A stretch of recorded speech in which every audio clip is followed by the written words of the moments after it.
আসসালামু আলাইকুম দর্শক বিন্দু, প্রাণে বাঁচাতে ভিডিওটি বেশি করে শেয়ার করুন। তাকে ব্যাঙ্গালোরে চিকিৎসা করতে নিয়ে যেতে হবে, না হলে সে বাঁচবে না প্রাণে। সরকারিভাবে চিকিৎসা হচ্ছে না। দক্ষিণ দিনাজপুর থেকে তাকে শিলিগুড়িতে অ্যাডমিট করা তো ঠিকই হয়েছে, কিন্তু সেই সরকারিভাবে চিকিৎসা তার যথেষ্ট নয়। তার পরিবারে হাহাকার, নিজের জায়গা জমি সবকিছু বিক্রি করে দিয়েছে। তার নিজের দুটি সন্তান অন্যরা মানুষ করছে।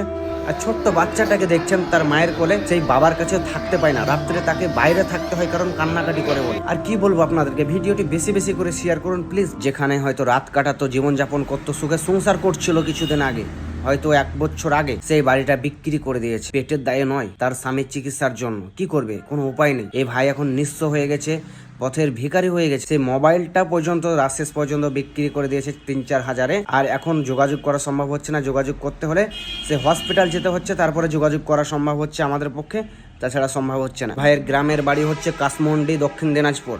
যখন অসুস্থ হয় তখন তাকে প্রথম নার্সিংহোমে ভর্তি করা হয়েছিল। 82,000-এর ওপর 3 দিনে বিল এসেছিল। সেই বিল মেটানোর সামর্থ্য ছিল না ওই পরিবারের।